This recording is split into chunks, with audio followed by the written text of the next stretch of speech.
ఆ రోజు వేశారు. కారణాలు ఏమైనప్పటికీ ముందు అభిషేక్ సింగ్ చెప్పిన దానికి విరుద్ధంగా వీళ్ళు కరెక్ట్ స్టాండ్ తీసుకున్నారు. నేను వేసిన దాన్ని సపోర్ట్ చేస్తూ వేశారు.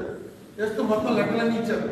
1,42,601 కోట్ల రూపాయలు మనకి యాక్చువల్గా ఉన్నటువంటి యాక్ట్ ప్రకారం ఏపీ రీఆర్గనైజేషన్ యాక్ట్, నేను ఏదైతే అది యాక్ట్ అవ్వలేదు అన్కాన్స్టిట్యూషన్ ఉంటున్నానో ఆ యాక్ట్ ప్రకారం వాళ్ళు ఇష్టం వచ్చినట్టుగా మన సంబంధం లేకుండా చేసిన యాక్ట్ ప్రకారం 1,42,601 కోట్ల రూపాయలు ఇంకా మంచిది క్లియర్గా యాక్ట్లో ఉంది.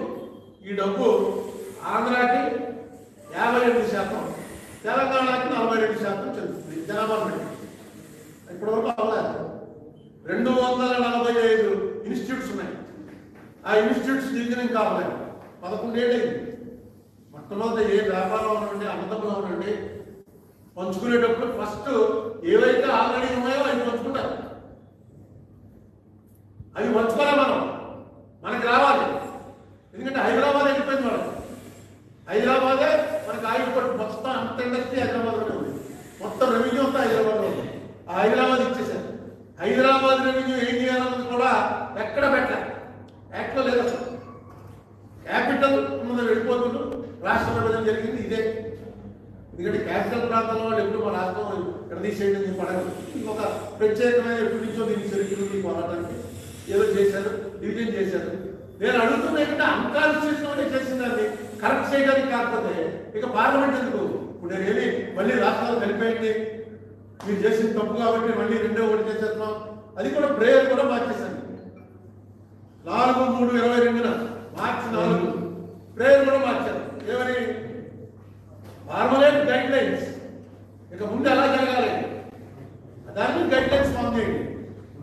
మాకు ఇవ్వాల్సిన డబ్బులు ఇవ్వట్లేదు వాళ్ళు, కేంద్రం ఇవ్వాలి. కేంద్రం ఇవ్వాల్సింది ఇవ్వాలి. అలాగే తెలంగాణ రాష్ట్రానికి మనకి ఏం కావాలో దాన్ని ఇమీడియట్ గా సెటిల్ చేయడానికి సుప్రీంకోర్టు ఏం చేస్తుందో చెప్పండి.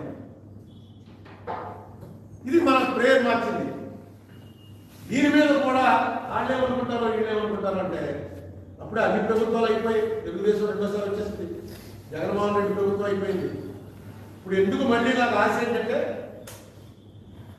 పవన్ కళ్యాణ్ అనే మనిషి వచ్చి ప్రభుత్వంలో ఉన్నాడు. ఈ పవన్ కళ్యాణ్ గారు నాకు ఏ రకమైన పరిచయం లేదు. ఒకరోజు సడన్ గా ఫోన్ చేశాడు.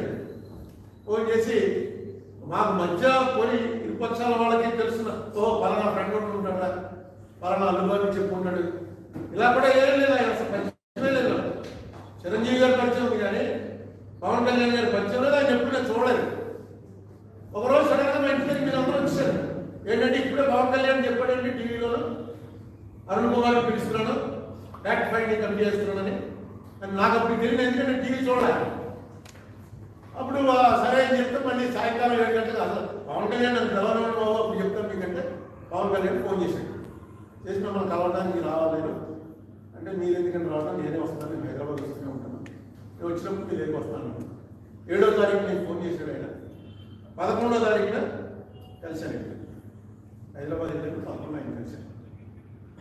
15వ తారీఖున మేము ఇద్దరమే కూర్చుని 2 గంటలు చర్చించుకున్న తర్వాత 16వ తారీఖు ఫ్యాక్ట్ ఫైండింగ్ అని చెప్పి ఒక కమిటీ చేశాడు. దాంట్లో ప్రధాన పాత్ర అంతా ఐఏఎస్ పొలిటీషియన్ నేను ఒక్కడే. అన్ని పార్టీలు పిలిచాడు కానీ రాజకీయం నుంచి ఒక్కడే ఆయన కూర్చోబెట్టుకున్నాడు వేదిక మీద. పక్కన ఎవరంటే పద్మనాభయ్య గారు, ఏపీ జయప్రకాష్ నారాయణ గారు, ఐవైఆర్ కృష్ణారావు గారు, చంద్రశేఖర్ గారు, ఐఏఎస్ పెట్టుకున్నాడు. పార్టీలు అందరినీ కొడతారు. రామకృష్ణ గారు, రామకృష్ణ గారు, పార్టీలు కూడా అందరూ వచ్చారు. ప్రొఫెసర్ నాగేశ్వర గారు వీళ్ళందరూ వచ్చారు, కూర్చున్నారు. వేదిక మీద మాత్రం నన్ను కూడా పక్కన కూర్చోబెట్టాడు. పెట్టి ఫ్యాక్ట్ ఫైండింగ్ రిపోర్ట్ 16వ తారీఖు సాయంకాలం 17, 16 మీటింగ్ అయింది. 74,542 కోట్ల రూపాయలు. ఇందులో ఎక్కువ పాత్ర ఉందంటే పద్మనాభయ్య గారు. ఆయన సీనియర్ పోస్టు ఐఏఎస్ ఆఫీసర్.